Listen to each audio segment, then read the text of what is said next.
Let me acknowledge the people of this land who are traditional custodian of this place, the First Nation, the Eora Nation in this part of Australia where we are converging.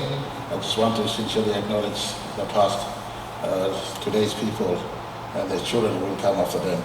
Thank you once again for the continuous welcome to all of us as guests to this important land.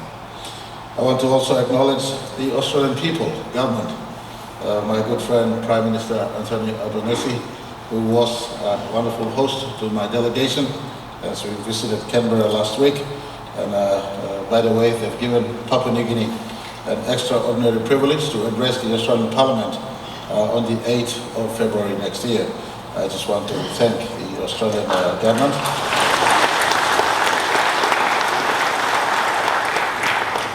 I want to thank the Australian government, today's government, as I also thank past governments for continuous help and partnership with Papua New Guinea over many, many years, and all Australian investors who come and invest in Papua New Guinea. Thank you very much for your continuous support to the growth of Papua New Guinea, and we sincerely value each and every effort.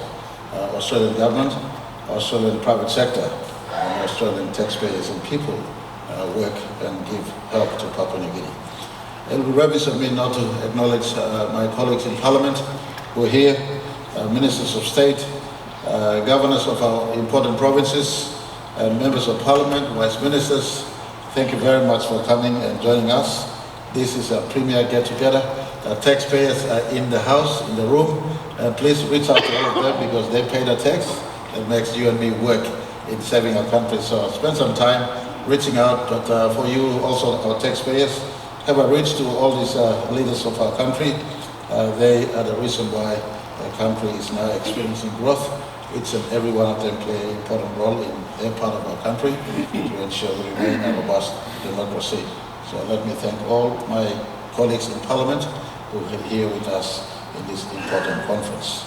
I want to also acknowledge Chief Secretary of State, Ambassador Ivan Pomalio, and all the panel heads who are here today. Thank you for coming in. You are certainly the team behind the state to ensure we get to stand up in podiums like this. I just want to say thank you to the entire public service machinery who are here. Hopefully in this conference you've learned a thing or two, and as we go back home, we just get to work better in serving our people better. I want to acknowledge our investors, the foundation investors in the economy, and many of you who continue to remain so up till today, as well as those who have an interest to come into PNG, who are shopping in today and sitting in this conference. Thank you very much for your presence in Papua New Guinea or your interest in Papua New Guinea. We're not a bad place, and I will come to why we are a good place a little bit later in my speech. Tracy, how much time do I have, if you don't mind? Thank you. You're going to be standing up there and waving like a speaker's do, and your time is up. In any case, I just want to appreciate all of you for coming up. And I was here the last time we had this conference, and I spoke on 4 Ps and 1 W. I guess you all want to hear more about these projects. Papua New Guinea has been assisted in a big way by mining companies, oil and gas companies, and I just want to say thank you very much to all of you in this sector of our economy. You have played a very, very big role in where my country is today, and I just want to step back. You don't have to clap, but every citizen Papua New Guineans in the house, why don't you join me in giving a big round of applause to all in the mining sector in our country and the petroleum sector.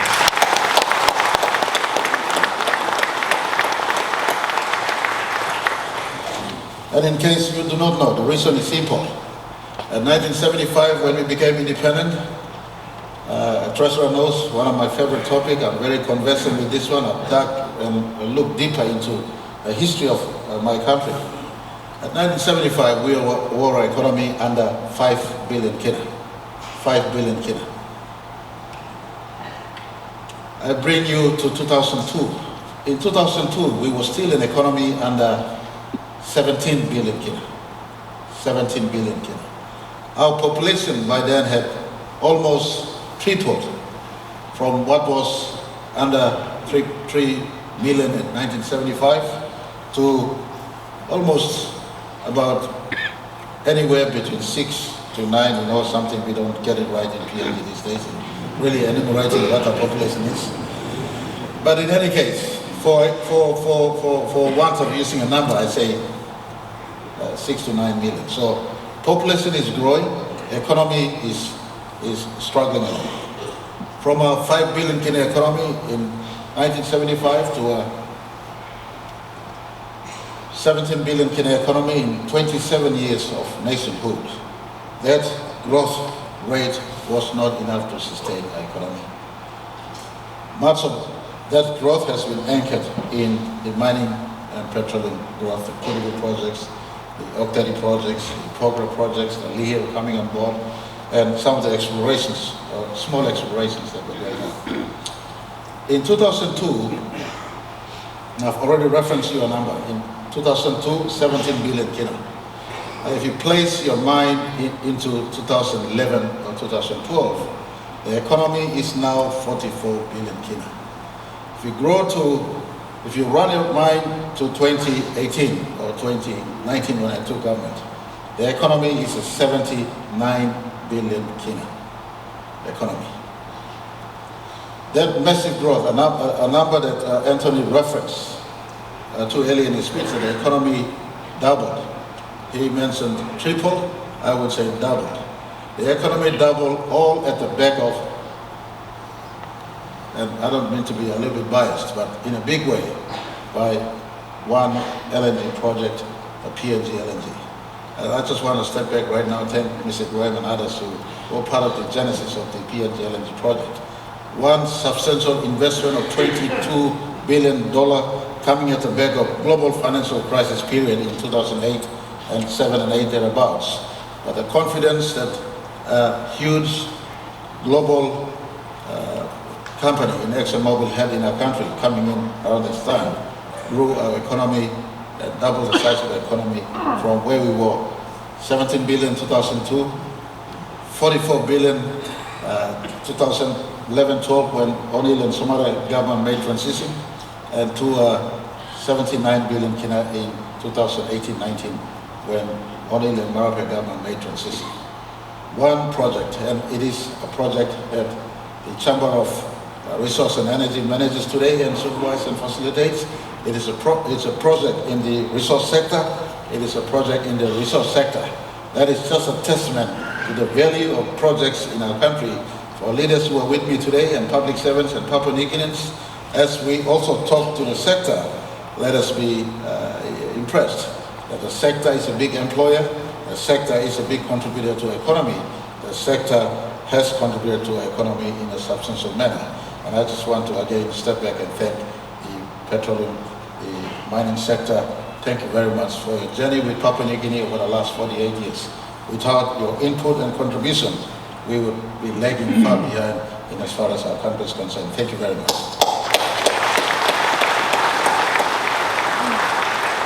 And so since then, we have remained at work. The last 4 years was not easy. However, our country remains functional.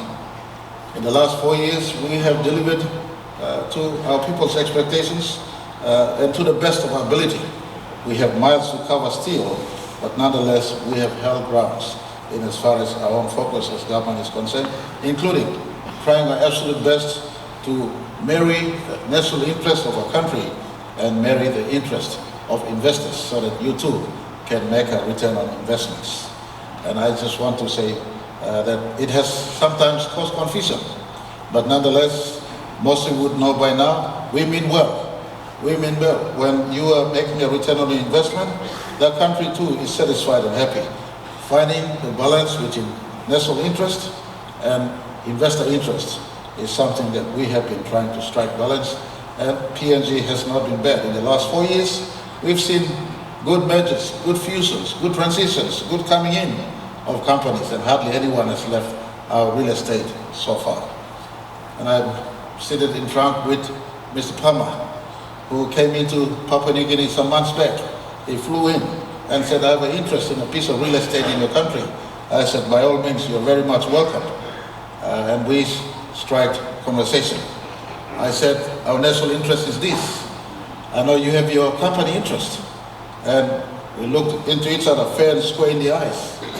And some of the things, if not all of the things that we outlaid, Mr. Palmer and Newmont were able to embrace, including having PNG as one of the, in fact, possibly sixth or the seventh. Is it sixth or seventh global region? Sixth. They had 5 global regions. I said, if you want to come into PNG, Lear is a premier asset, Wafi-Golpu would be a premier asset, have your own address in PNG and not reporting to Australia. Sorry, my friends in Australia. I have to say this. At the end of the day, I defend also my national interest. And Mr. Palmer said, gave his word that that will be so. I also said, allow for PNG shareholders to PNG possible IPO subscribers to also buy into your company. He said, yes, we will look into this. They've made a parcel of over $100 million worth of share to be transacted, and they will be trading on common stocks. And so this is no ordinary, This is no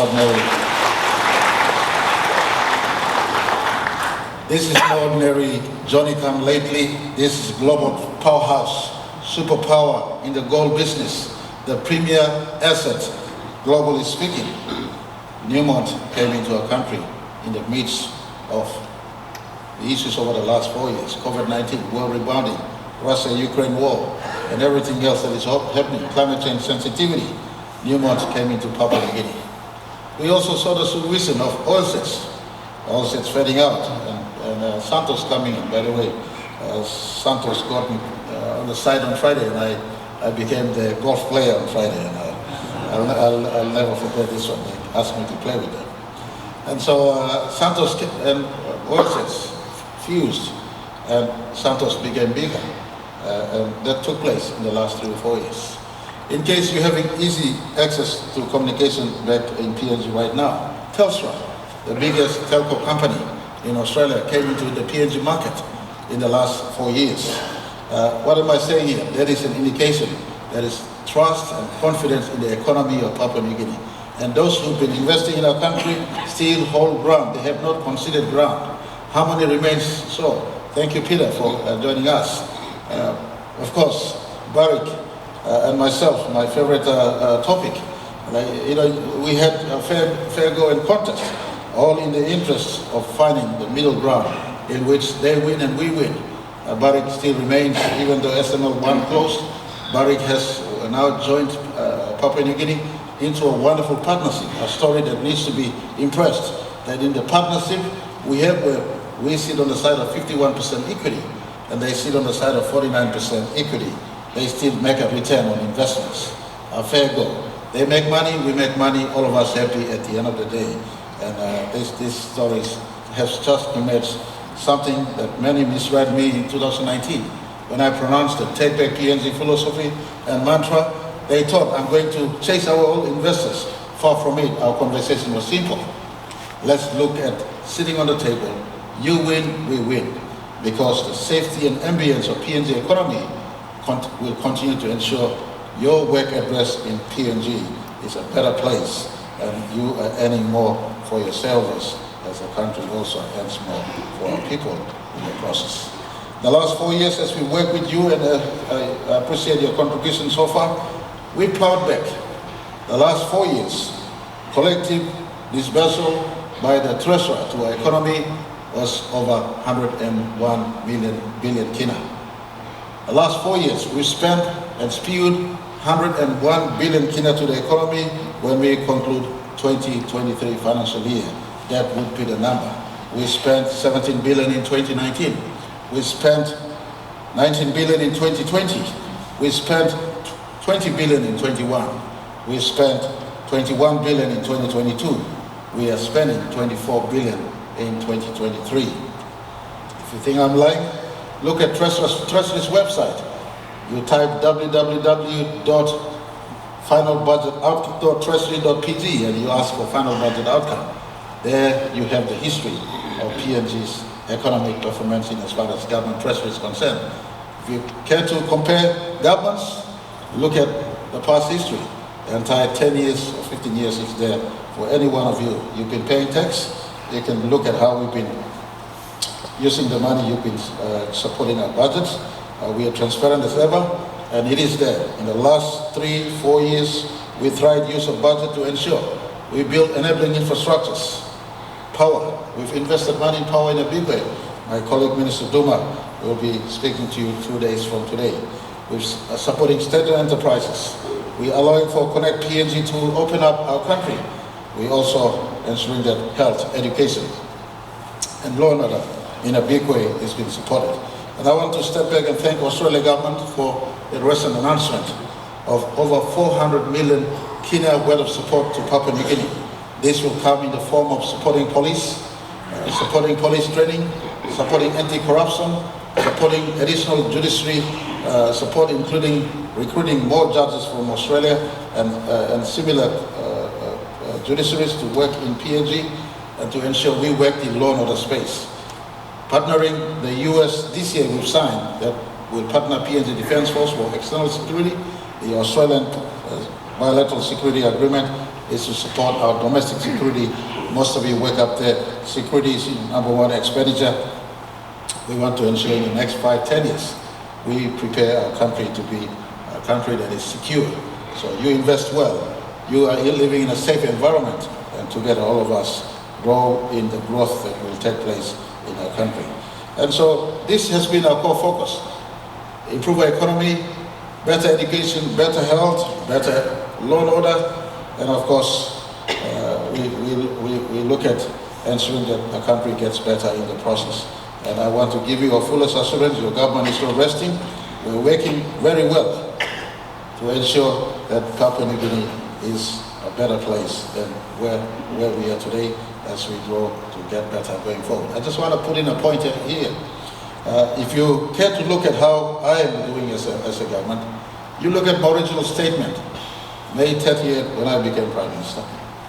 Later today, I'll be addressing Lowy, and I'll be reminding the Law Institute to look at my address in 2019 when I addressed the Law Institute. And just go through my speeches and tick off what we have achieved and what we have not achieved. You'll be pleasantly surprised. We ticked off some, and we are in the process of maturing on most, if not all, of my commitments. I don't change. Papua New Guinea don't change goalposts. Papua New Guineans honors word. Papua New Guineans are pasim, as Anthony Sumare has mentioned. You honor us, we honor you. We have a handshake. That handshake stands for life. We don't change on that handshake unless you decide to break the bond. And that has been our story. You ask SML1 holder, Barrick, they came in 1989. They concluded in 2019 a 30-year contract we have with them. You ask earlier Newcrest, today Newmont, signed on the Lihil contract agreement. We don't change. Fiscal stability we give to our investors don't change. It remains static right through the entire period of the contract. That is something we are proud of, and I just want to assure all our investors here, especially the junior investors. And I'm sorry to classify junior investors, senior investors. We have senior investors in Papua New Guinea right now. 4 of the biggest in planet Earth is found in one country. 4 of the biggest in the resource and energy sector, if I could name. ExxonMobil, without placing an order, sometimes there's a contest going on the order that I Tara, you don't take it that I rank you #1, but in any case, Exxon and Total, because Exxon came in somewhat downtime, they're here, and I just have to name them first. Exxon and Total, 2 of the biggest. They alternate between, one is a big gas company, one is a big oil company. Put together, 2 of the biggest in our country. You look at the mining business, 2 of the biggest. Newmont is the biggest. My friend, Mr. Bristow, will agree that Barrick is also right up there. They're good partners up there. You got Barrick and Newmont, 2 of the biggest in the oil business and the mining sector in Papua New Guinea. Where else in the whole world do you have the big four in one country, let alone a developing country? That should be a vote of confidence to all of you.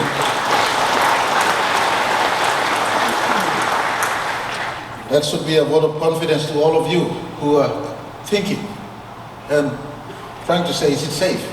Of course it is safe. Why do you think these big fours hang around? Why do you think Harmony hangs around? They've found a modus operandi to operate in my country. It is safe. They're not charities. They're to make investment for their shareholders.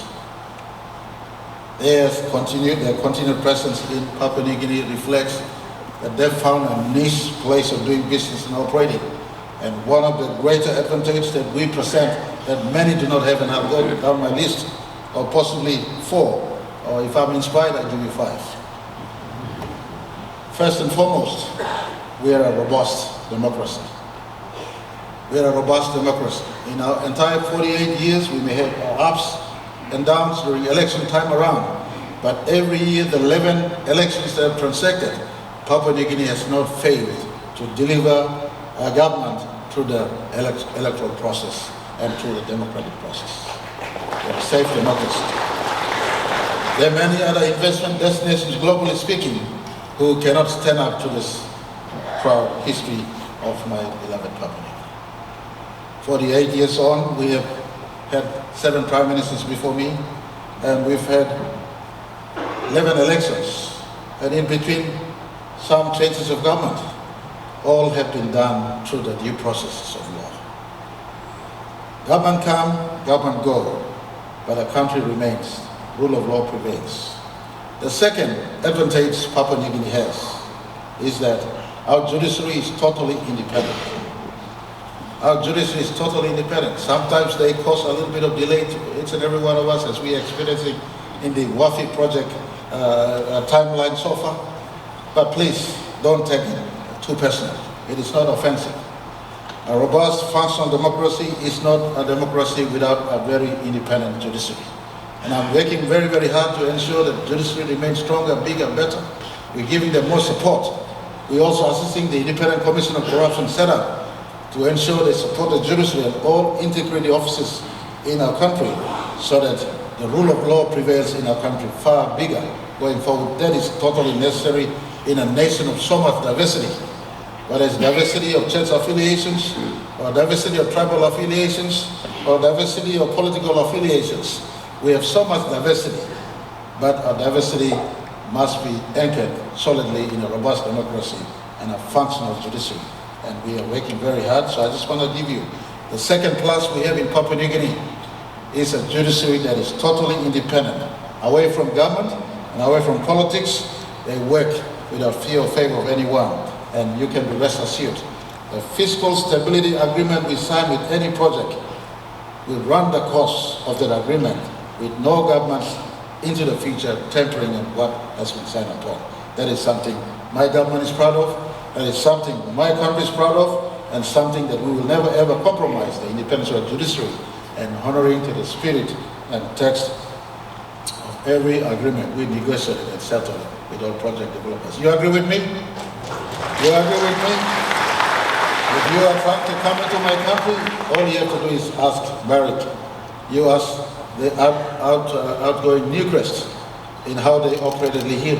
I must disclose, I'm a great sounder of the fact that the Lihir projects hardly pay any corporate tax. And they remind me they pay personal income tax. But as Prime Minister, I'm bound by the agreement my predecessor set. And this is something we value. It's our word, it is our bond. We honor our word and our bond. And I think this is something that is second to none. You can't find it in many nations. You can't find it without naming other regions of the world you investors operate. You know how other regions operate. You know how other regimes operate. Papua New Guinea is a fair democracy. We agree upon something, we live to honor what we agreed upon, including predecessors of signed agreements. And this is the second biggest strength we have in Papua New Guinea. The third biggest strength we have is my people, our people. Many judge us with cover over the lenses, so to speak. You look deep in my people. Intrinsically in the DNA of all my learners and all my people of my country, they're very good people. They're very good people. You find a place to honor them, they will return honor to you in leaps and bounds. They will return honor to you in leaps and bounds. That is why my conversation has been, let's look into downstream processing. Let's look into upping the local content so that you're not farming out the investment dollar you bring into PNG to a contractor elsewhere. But you are really allowing for more of the dollar to percolate into kina and residual kina in my economy. And I just want to say the third advantage we have, though diverse we may be, we speak one common language as Melanesian Christians deep in the core of our DNA. It's a heart of forgiveness. It's a heart of tolerance. It's a heart of welcoming everyone that comes in with good pasin. And if you strike a fair pasin to us, we'll repay the pasin to you in leaps and bounds and in many, many folds. And I just want to say the third plus of my country is the pasin of my people. The fourth plus we have is our environment in totality. Our environment in totality. Unbeknown to many of you, when you choose to invest in Papua New Guinea, that the climate change and conversation would be contemporary 21st century conversation. Today, climate change, and if you go to the bankers, they would ask you, are you working in a green economy? What is your carbon footprint? And the consciousness on climate change has got bigger, better, and rightfully so. But the good news Papua New Guinea offers to every investor who invests in my country is that we're not carbon neutral, but we're a carbon negative country. I repeat, we're not a carbon neutral, but we're a carbon negative country. And so Papua New Guinea will not slow down in attracting investments in the hydrocarbon space. I know, Mr. Smart and your team, you've rebranded to energy sector, that's fair go. But I'm old school. I still say to those who talk about climate change and talk about the fossil fuel and talk about the hydrocarbon industry, you shut down your coal industry first before you come and lecture me on climate change.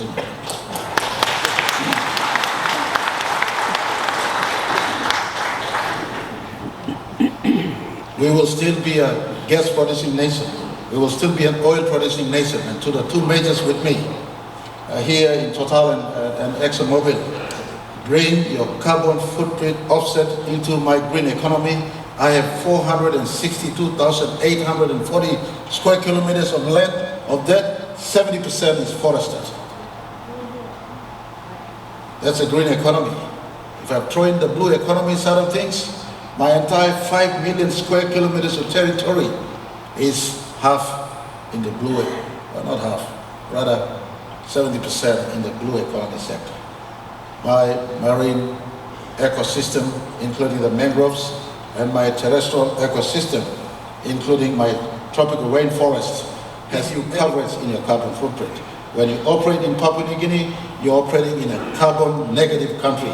Right now, together, those of you operating your companies in my country, and my people and government, our carbon footprint is under 10 million metric tons of CO2 or carbon footprint.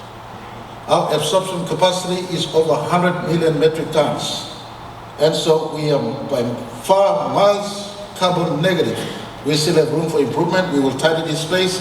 Some of you have seen me coming back from France. I still remain a big protest. I don't attend COP meetings because I feel this is a forum where they just speak and they don't do anything. My conversation has been, if you speak, put your money in forestry conservation. Put your money in forestry conservation. And so we will go big in that space. We will have a green label for all of you who operate in my country. You work in PNG, you're a green company. Your product in PNG, you're a green product. We will tidy this space. So as you work out there, you go out to the world, you tell your story. I'm working with the government in forest management, forest conservation, mangrove replanting, afforestation, reforestation. I have a green label. Papua New Guinea is a green country. Don't worry about me here, ExxonMobil here, Total here, Santos here, everything else, we are safe. And this is the advantage, competitive advantage we bring that other nations do not bring to you. Or most nations do not bring to you. Is that okay? Have you heard this before? Have you heard this before or you haven't heard this before? I'm indicating to you, you're in the right place. Fear not. And to all the lenders here, if the lenders globally are not lending, ANZ, Westpac, BSP, the lenders of Pacific must pull together your capital to lend to projects in the Pacific. Australia is working with me. My forest can be shared with Australia for carbon footprint offset. We're sufficient up there. So let us not fear and maybe shut down the coal first and then we talk about shutting down the oil. Oil remains and gas remains with transitional energy. No one is moving in a big way shutting down coal. We will still be harvesting gas in PNG. And guess what? Exxon's got a fifth W or second W coming into the picture as we speak. Is that correct, Tara? I've named about 4 P's and 1 W. Today I am going to partially introduce a second W. And there are many W's in the horizon. The 4 P's, Porgera, Papua LNG, Pinyang and Pasca, and Wafi Golfo, I spoke of in the last time I was addressing issues. Papua LNG, I will leave to Total to announce, but FID is there in the horizon. And I just want to thank Total for your leadership and continuous leadership. Carry on working with Governor Haweta, carry on working with Minister Hon. Let's conclude what needs to be concluded as we await the FID announcements. It is there in the horizon. I will not have I do not know the intricacies of the company and how they work, but I've been assured that FID is in the horizon 2024. Anytime in 2024 they will make announcements on Papua FID. That's the second P. Did I say on Porgera already the first P in Porgera? Porgera, SML granted, MDC granted. The advantage of working with government also, government has the ability to ensure without breaking the due process, we expedite on some matters. We've already preserved the landowner compensation agreement preserved in law, and Porgera is just one step away from refiring. I just want to step back and say thank you to Mr. Bristow and his team from Barrick. They've heed our cry. We worked through this, and Porgera is now almost ready for opening. I know many of you said I've said this many, many times and it has not happened.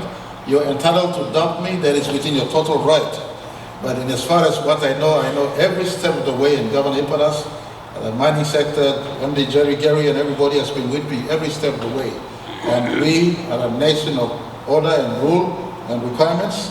We've ticked everything we need to tick off, and it's now just the technical aspects, and Porgera is ready to be open anytime. Presra, good news. Barrick will release a statement sometimes this week on the status of Porgera in filing. So that's Porgera, my second P. Pasca, still running around in circle, the lowest hanging fruit. If Twinja and MRDC and DP and SMT sit in a room, it is there for conclusion. Pasca is there in the circles. And Pinyang. Pinyang project is something special to me, one of the projects that has my signature on it. Pinyang project, we're delivering about 60%. Total value chain benefit back to PNG economy is being carved out at 60%. Pinyang will be synchronized with how Papua is being developed. Pinyang, and right now for the next 10 years. If you're with me for the next 10 years, we come back.